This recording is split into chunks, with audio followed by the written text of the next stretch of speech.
came in 1970 and went out in 2020. So 50 years in one school, the high school, social studies. Doesn't seem that long, but then when I think about it and I think about all the different people who've been here, who are no longer here. I grew up in the South in North Carolina. I went to a totally segregated school. Everything was segregated where I grew up. My uncle was the leader of the civil rights movement, so I was very involved in that and in demonstration. And then I went to a 2-schoolroom house. I mean, that sounds like really old. You know, there were 3 classes in one room.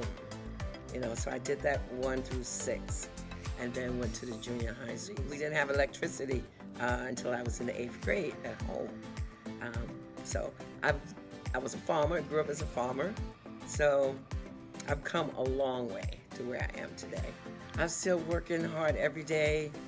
I still have so much work to get done. You know, right now I'm trying to get ready for the Martin Luther King Assembly. I've loved the place and I've been able to do a lot of different things. School has been really great with that. I've done a lot of traveling and I've taken hundreds of kids abroad. So I used to do a trip every year.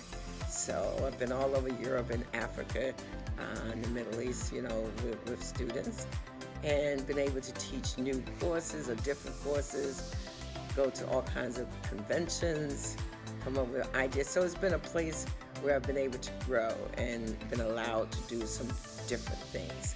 When I started, I just had my regular the BA degree, and then I got my master's, got on the bus, and I found my way to Mamaroneck, came for an interview, and had the interview. And I remember the interview was weird because they had a personnel set.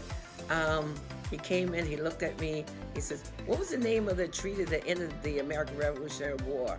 And I was like, And then I said, "Treaty passed." He said, "Well, it took you a minute." I said, "Well, I didn't expect that." So I just figured, I'm out, you know, this is not gonna work. I've always tried to do things for the students. I've always put the student first. Trying to get kids who are not normally involved in things, get them involved with the Black Culture Club and now the Multicultural Club. I think just being open and helping people. I always keep candy, I always keep food in my classroom. And kids know that. Some kids I don't even know come by looking for snacks. I want them to, I don't know, enjoy me and what I do. I've always been the type of person who did a lot for other people and reach out to other people. Because not only do I work with kids here, but kids in my church and my community, and I run camps, you know, during the summer for kids. So it's all about exposing children to different things. Well, my son actually went to school here, so he played football, and I've gone to a lot of the games, the basketball game, because I have students who play and I try to support them. And even though they might complain about work, they say I get too much work, too much reading, that's okay. I'd rather for them complain about too much work than to say, we don't do anything. That would bother me. Someone said, have you made plans? I'm like, no, let me get through this process first. You know, then I'll think about some other things that I'll do. I think as things start calming down and I get closer to it, then it might hit me that this is it.